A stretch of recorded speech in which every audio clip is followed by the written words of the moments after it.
नमस्कार, जय भीम साथियों। दैनिक दस्तक की खास पेशकश किस्सा काशीराम का में आपका स्वागत है। इस खास पेशकश में हम बात करते हैं बहुजन नायक काशीराम के कुछ सुने अनसुने किस्सों की। तो पेश है आज का किस्सा। राजीव गांधी मेरे पास आया और कहने लगा कि हमें भी आपकी सेवा करने का मौका दो।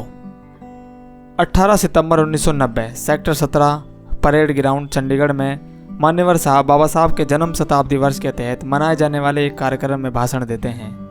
उसके कुछ अंश आपके लिए यहाँ प्रस्तुत कर रहा हूँ। मान्यवर काशीराम जी ने उपस्थित लाखों की भीड़ को संबोधित करते हुए कहा कि आज हम इस मैदान में पहली बार नहीं बल्कि आज से 9 साल पहले 18 अक्टूबर 1981 तब इकट्ठे हुए जब दलित शोषित समाज के कर्मचारी को इकट्ठा कर रहे थे, क्योंकि इनके पास टाइम, टैलेंट और ट्रेजर है।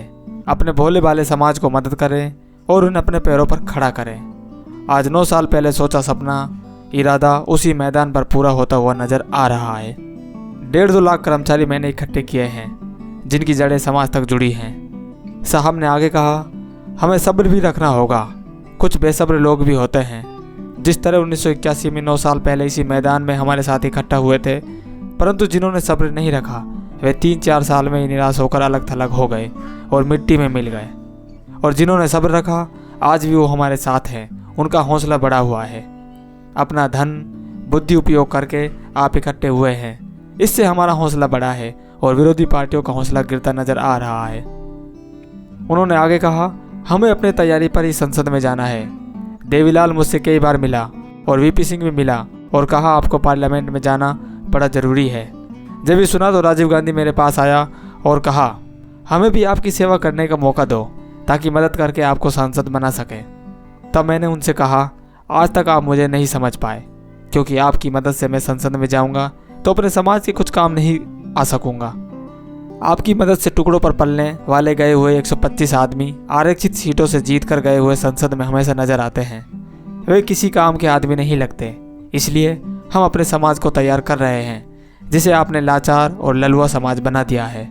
जब ये समाज तैयार हो जाएगा तब उनकी तैयारी से मैं संसद में जाऊंगा। जब तक यह मुमकिन नहीं है तब तक संसद में अंदर जाकर बंद होना नहीं चाहता हूँ, क्योंकि अभी संसद के बाहर समाज को तैयार करने का काम बहुत ज़्यादा है। तभी हम आगे बढ़ सकेंगे। यदि इसी उसूल के आधार पर हम अंदर भेजेंगे तो 3 भी कम से कम 30 सांसदों का काम करेंगे। इसलिए मैं भी तभी संसद के अंदर जाने की सोचूंगा जब कम से कम 10% सांसद संसद में अपनी पार्टी के पहुँचेंगे।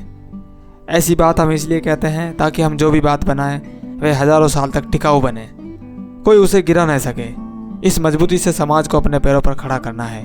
इसलिए हमारा इरादा तो 3 से 30 करने का नहीं बल्कि 300 सांसद करने का है। आगे उन्होंने मंडल कमीशन के बारे में कहा कि आरक्षण विरोधियों ने अपनी अज्ञानता का परिचय दिया है, क्योंकि जो मंडल कमीशन का विरोध कर रहे हैं उनको यह पता नहीं है कि यह किनके हितों के लिए है।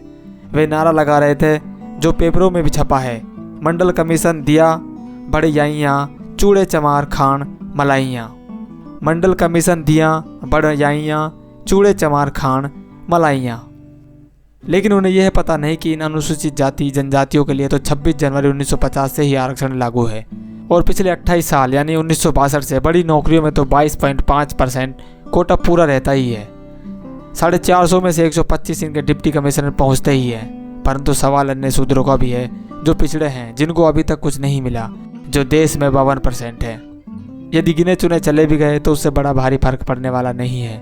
अभी जो मंडल आयोग लागू होना है वह तो अन्य पिछड़ी जातियों के लिए है, जिसमें पंजाब राज्य में 83 जातियां पिछड़े वर्ग की आती हैं।